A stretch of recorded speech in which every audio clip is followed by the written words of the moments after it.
So electrical நம்ம ஒரு term சொல்கிறோம், ஃப்ளக்ஸ் அப்படின்ட்டு ஒரு டேர்ம் சொல்கிறோம். ஃப்ளக்ஸ்னால் என்ன? ஸோ அந்த ஃப்ளக்ஸுன்றது நிறைய மீனிங் இருக்குது. நீங்கள் இந்த சால்ட்ரிங் பண்ணும்போது அந்த சால்ட்ரிங் மெல்ட்டி கொண்டு போகிறதுக்காக ஒரு பொருள் யூஸ் பண்ணுவாங்க, அதுக்கு பேர் ஃப்ளக்ஸ்ன்னு சொல்லுவாங்க. அந்த ஃப்ளக்ஸ் வேறு. ஸோ எலக்ட்ரிக்கல் டேர்மில் வரும்போது ஃப்ளக்ஸ்னால் என்னென்ன டைப்ஸ் ஆஃப் ஃப்ளக்ஸ் இருக்குது அப்படின்றத பார்ப்போம். ஸோ ஃப்ளக்ஸுன்றது டைப்ஸ்ன்னு பார்க்கும்போது மேக்னெட்டிக் ஃப்ளக்ஸ்னு சொல்லுவோம், எலக்ட்ரிக் ஃப்ளக்ஸ்னு சொல்லுவோம்.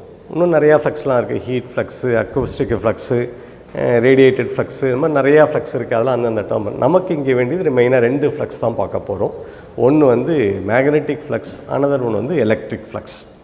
ஸோ அப்போ இந்த எலக்ட்ரிக்கல் கான்செப்டில் ஃப்ளக்ஸ்ன்னு வரும்போது டைப்ஸ் ஆஃப் ஃப்ளக்ஸ்ன்னு சொல்லும்போது magnetic flux and electrical flux, இந்த 2 ஃப்ளக்ஸை சொல்கிறோம். மேக்னெட்டிக் ஃப்ளக்ஸ்னால் என்ன, எதை மீன் பண்ணுறோம்? சார் இதை நம்ம இந்த ஃப்ளக்ஸை நம்ம பார்க்க முடியாது, ஆனால் அதை ரியலைஸ் பண்ண முடியும், உணர முடியும். ஸோ அதை நம்மளால் விஷுவலைஸ் பண்ண முடியாது, அதை ரியலைஸ் பண்ண முடியும். இப்போ நம்ம எல்லாருக்குமே தெரியும், ஒரு மேக்னெட்டை வச்சுக்கிட்டு அது பக்கத்தில் ஒரு அயன் பீஸை கொண்டு போனீங்கன்னா அந்த அயன் பீஸ் அட்ராக்ட் ஆகும். அப்போ அந்த மேக்னெட்டை சுற்றி ஒரு ஃபோர்ஸ் இருக்குது அப்படின்னு நம்ம என்னால் உணர முடியும். ஒரு மேக்னெட்டு அது பக்கத்தில் ஒரு அயன் பீஸ் கொண்டு போனீங்கன்னா ஒரு பர்டிகுலர் டிஸ்டன்ஸ் வந்த உடனே அந்த மேக்னெட் அந்த அயன் பீஸை அட்ராக்ட் பண்ண ஆரம்பிக்கும். ஒரு குண்டூசியை கொண்டு போகிறீங்க, ஒரு ஊக்கை கொண்டு போகிறீங்க, பின்னை கொண்டு போகிறீங்க. ஸோ அந்த மேக்னெட் அது பக்கத்தில் போகும்போது ஒரு பர்டிகுலர் டிஸ்டன்ஸுக்கு அப்புறம் உள்ளாருமோ அது இழுக்க ஆரம்பிச்சிடும். ஸோ அந்த ஃபோர்ஸ் தான் நம்ம ரியலைஸ் பண்ண முடியுது. அந்த சுற்றி ஃபோர்ஸ் இருக்குதுன்னு நமக்கு தெரியுது, ஆனால் பார்க்க முடியாது. ஸோ அதே மாதிரி ஒரு மேக்னெட் எடுத்துக்கிட்டிங்க, அது பக்கத்தில் இன்னொரு மேக்னெட் கொண்டு போகிறீங்க. ஸோ மேக்னெட்டுன்னு வரும்போது அதுக்கு 2 எண்டில் நார்த் போல் சவுத் போல்னு சொல்லுவாங்க. ஸோ எல்லாருக்குமே தெரியும், சேம் போல் ரிப்பல் ஈச் அதர், ஆப்போசிட் போல் அட்ராக்ட் ஈச் அதர். அப்போ ஒரு மேக்னெட்டில் நார்த் போல் இன்னொரு மேக்னெட் நார்த் போல் கொண்டு போகும்போது அது விளக்கும், ஒருத்தர் ஒன்று தள்ளி விட ஆரம்பிக்கும். அதே மாதிரி ஒரு நார்த் போல் சவுத் போல் கொண்டு அட்ராக்ட் பண்ண ஆரம்பிக்கும். அப்போ இதில் நமக்கு என்ன தெரிய வருதுன்னா, அந்த மேக்னெட்டை சுற்றி ஏதோ ஒரு ஃபோர்ஸ் ஒர்க் ஆகிட்டுருக்கு. பட் அந்த ஃபோர்ஸ் நம்மளால் கண்ணால் பார்க்க முடியாது. அதை நம்ம ஒரு பொருளையோ ஒரு அயன் பீஸையோ அல்லது ஒரு மேக்னெட்டை கொண்டு வைக்கும்போது தான் அந்த ஃபோர்ஸ் நம்மளால் உணர முடியும். ஸோ அந்த ஃபோர்ஸ் மேக்னெட்டிக் ஃபீல்டுன்னு பேர். அந்த மேக்னெட்டை சுற்றி அந்த ஃபோர்ஸ் ஒரு பர்டிகுலர் ஏரியா வரலையும் தான் ஒர்க் ஆகும். ஸோ அந்த ஏரியாவுக்கு பேர் மேக்னெட்டிக் ஃபீல்டு. ஸோ ஒரு மேக்னெட், ஸோ அந்த மேக்னெட்டில் ஒரு பர்டிகுலர் டிஸ்டன்ஸ் வரலையும் இந்த மேக்னெட்டை சுற்றி ஒரு ஃபோர்ஸ் ஒர்க் ஆகிட்டுருக்கு, இதை சுற்றி ஒரு ஃபோர்ஸ் ஒர்க் ஆகிட்டுருக்கு. ஸோ அந்த ஃபோர்ஸுக்கு பேர் மேக்னெட்டிக் ஃபீல்டு. ஸோ இந்த ஏரியா, இந்த distance called as the magnetic field. Magnetic field அதாவது ஒரு மேக்னெட்டை சுற்றி ஒரு பர்டிகுலர் ஏரியா வரலையும் ஒரு ஃபோர்ஸ் ஒர்க் ஆகிட்டுருக்கு. அந்த ஃபோர்ஸ் ஒர்க் பண்ணக்கூடிய அந்த ஏரியாவுக்கு பேர் magnetic field.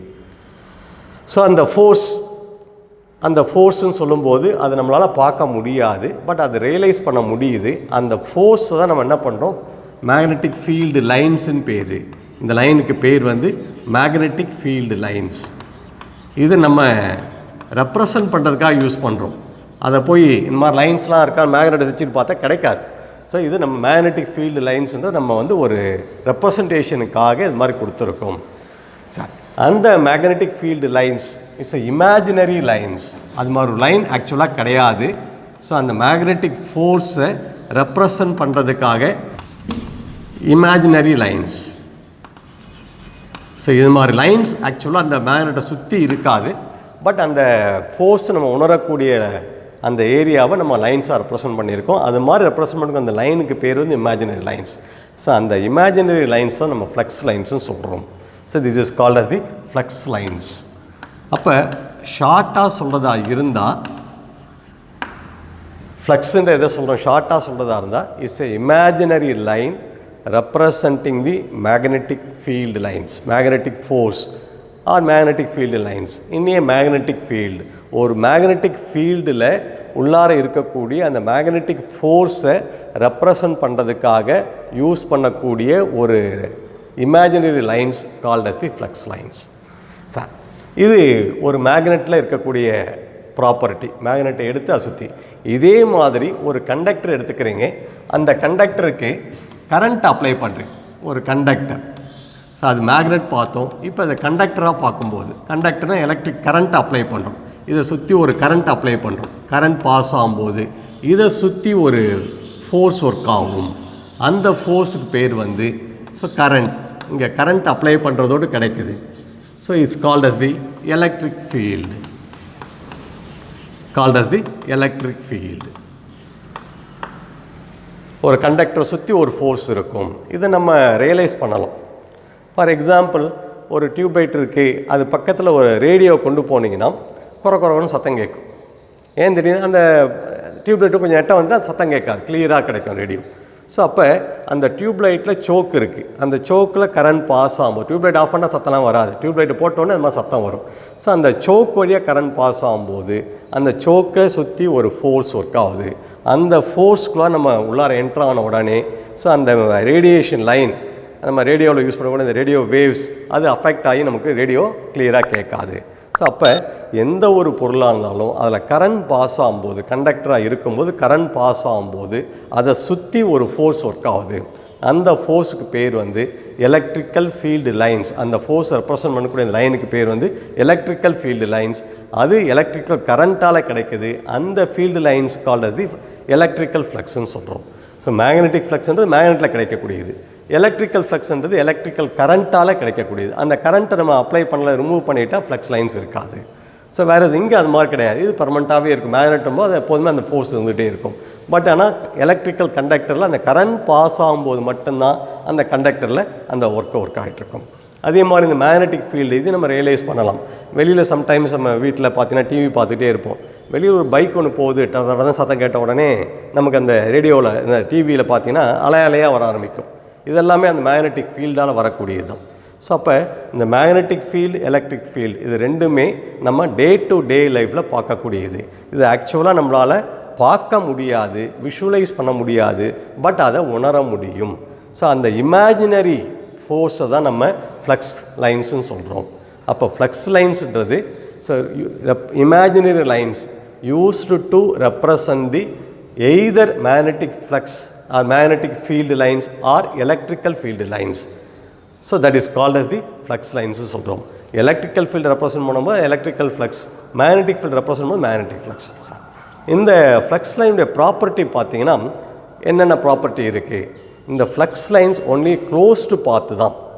So north pole ஆரம்பிச்சுன்னா south போலில் வந்து முடியணும். ஸோ நார்த் போலில் முடிஞ்சு அப்படியே போயிட்டே இருக்காது அது. So it should be closed one. So க்ளோஸாக தான் இருக்கும்.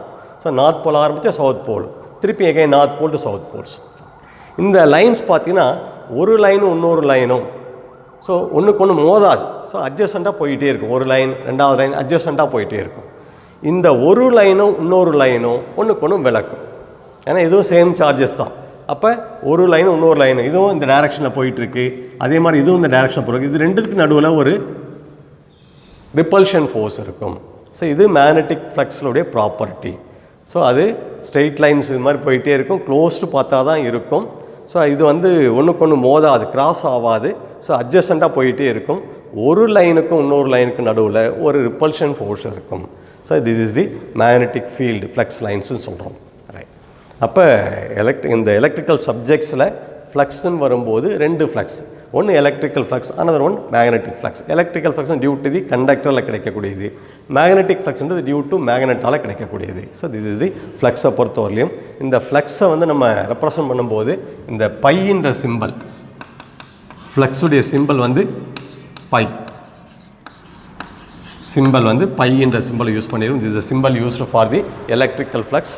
இதை யூஸ் பண்ணக்கூடிய மெஷர் பண்ணக்கூடிய யூனிட் வந்து ஃப்ளக்ஸ் லைன்ஸ். ஸோ இதோட யூனிட் வந்து வெப்பர். தென் இதில் இன்னொரு கான்செப்ட் ஃப்ளக்ஸ் டென்சிட்டின்னு ஒன்று சொல்லுவோம். என்ன மீனிங்னா, ஒரு யூனிட் ஏரியாவில் இந்த ஃப்ளக்ஸ் லைன்ஸ் பாஸ் பண்ணக்கூடிய ஒரு யூனிட் ஏரியா, ஒரு ஸ்கொயர் ஃபீட். ஸோ அந்த ஒரு ஏரியாவில் எவ்வளோ லைன்ஸ் பாஸ் ஆகுது. So number of lines passing per unit area. So ஒரு யூனிட் ஏரியா எடுத்துக்கிறோம், 1 ஸ்கொயர் ஃபீட். ஸோ ஒரு ஸ்கொயர் ஃபீட் உள்ள ஒரு ஏரியா. So 1 metre. ஸோ இந்த 1 மீட்டர் உள்ள ஒரு ஏரியாவில் எவ்வளோ லைன்ஸ் பாஸ் ஆகிருக்கு, number of line passing through the unit area. So ஒரு 1 மீட்டர் சைட்ஸ் உள்ள ஒரு ஏரியாவில் எவ்வளோ லைன்ஸ் பாஸ் ஆகிருக்கு. So that is called the flux density. So அதை சொல்லும்போது பி ஃப்ளக்ஸ் டென்சிட்டின்னு சொல்லும்போது அதை ரெப்ரசன்ட் பண்ணுறதுக்கு கேபிட்டல் லெட்டர் பி அப்படின்னு சொல்லி யூஸ் பண்ணுறோம். ஸோ அந்த பின்றது பி. ஸோ அதோட யூனிட் வந்து பார்த்தீங்கன்னா வெப்பர் மீட்டர் ஸ்கொயர் ஏரியான்னு வரும். Webber metre square. ஸோ இது எலக்ட்ரிக்கலில் சொல்லும்போது எலக்ட்ரிக் ஃப்ளக்ஸாக இருந்தால் மேக்ஸ்வெல்னு சொல்லுவோம். ஆனால் யூனிட் வந்து எலக்ட்ரிக்கலில் மேக்ஸ்வெல்.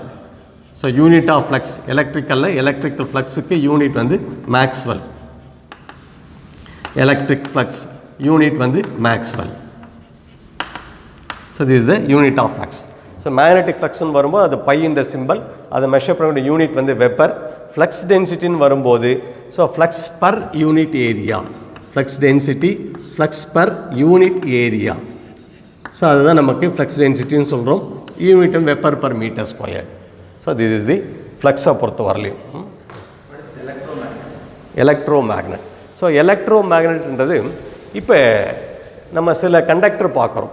ஸோ நமக்கு எலக்ட்ரிக்கலில் 2 டைப் ஆஃப் மெட்டீரியல் யூஸ் பண்ணுறோம். கண்டக்டர் 2 டைப் ஆஃப் மெட்டீரியல் சொல்கிறோம். ஒன்று வந்து டெம்பரவரி மேக்னெட், ஆனால் அது வந்து பர்மனன்ட் மேக்னெட்னு சொல்கிறோம். ஸோ ஒன்று தேன் இரும்பு ஒன்று சொல்லுவாங்க. ஸோ இன்னொன்று எக்குன்னு ஒன்று 2 மெட்டீரியல் இருக்குது. சில மெட்டீரியலுக்கு கரண்ட்டை பாஸ் பண்ணிங்கன்னா ஒன்ஸ் அது கரண்ட் பாஸ் ஆனோடனே அது மேக்னெட்டாகவே மாறிடும். அதுக்கு அந்த மெட்டீரியல் மேலே ஒரு ஒயரை சுற்றிட்டு அந்த ஒயருக்கு கரண்ட் அப்ளை பண்ணிங்கன்னா அந்த கரண்ட் பாஸ் ஆன உடனே அந்த மெட்டீரியல் வந்து மேக்னெட்டாகவே மாறிடும். So that is a permanent magnet. அதுக்கப்புறம் நம்ம அந்த ஒயரை ரிமூவ் பண்ணிட்டு கரண்ட்டை சப்ளை ஸ்டாப் பண்ணாலும் மேக்னெட்டாகவே ஒர்க் ஆகும். ஸோ அது மாதிரி உள்ள ஒரு பொருளுக்கு வந்து அது எக்குன்னு எடுத்துக்கலாம். எக்கு இந்த நம்ம இரும்பில் 2 டைப் எக்குன்னு சொல்லுவோம்ல, அந்த எக்கு அது மாதிரி உள்ள பொருள்லாம் பார்த்தீங்கன்னா பர்மனன்ட் மேக்னெட்டாக மாறிடும். இன்னொன்று வந்து தேன் இரும்பு. ஸோ அந்த ஃபார் எக்ஸாம்பிள் நம்ம யூஸ் பண்ணுற அந்த ஆணி, நம்ம இது யூஸ் பண்ணுறோம், டெஸ்டர்லாம் யூஸ் பண்ணுறோம். அதெல்லாம் பார்த்தீங்கன்னா சப்ளை வச்சுட்டு எடுத்துக்கொண்டு வந்து பார்த்தீங்கன்னா கொஞ்சம் நேரம் அது மேக்னெட்டாக ஒர்க் ஆகும். ஸோ அதுக்கப்புறம் மேக்னெட் ப்ராப்பர்ட்டி போயிடும். ஸோ அது டெம்பரவரி மேக்னெட் இருக்கும். அதாவது கரண்ட் பாஸ் ஆகும்போது ஆக்டிங் எஸ் ஏ மேக்னெட். கரண்ட்டை ரிமூவ் பண்ணிட்டீங்கன்னா மேக்னெட்டாக ஒர்க் ஆகாது. ஸோ அப்போ கரண்ட்டால் மேக்னெட்டாக மாறுறதோட்டு it is called electromagnet. So இதுதான் இந்த கான்செப்ட் தான் நம்ம வந்து டிசி மிஷின் ஜெனரேட்டர் எல்லாத்துலேயும் யூஸ் பண்ணுறோம். அந்த ஃபீல்டு காயில். ஸோ அதுக்கு நம்ம ஒரு அங்கே மேக்னெட் இருக்கும். அந்த மேக்னெட்டுடைய ப்ராப்பர்ட்டி நம்ம இன்க்ரீஸ் பண்ணுறதுக்காக அது மேலே ஒரு காயிலை ஓன் பண்ணி அந்த காயிலுக்கு சப்ளை கொடுப்போம். அப்போ ஆல்ரெடி மேக்னெட்டாக இருக்கும். ஸோ அந்த மேக்னெட்டிக் ப்ராப்பர்ட்டி இன்னும் அதிகப்படுத்துறதுக்காக அது மேலே ஒரு காயிலை சுற்றி அதை எலக்ட்ரோ மேக்னெட்டாக மாற்றிடுறோம். அப்போ அந்த மேக்னெட்னா ஆகுனா அந்த ஃப்ளக்ஸ் லைன்ஸ் இன்னும் அதிகமாக இன்க்ரீஸ் ஆகும். So that is called electromagnet. Electric சப்ளையை யூஸ் பண்ணி மேக்னெட்டிக்காக மாற்றக்கூடிய property is called electro magnet.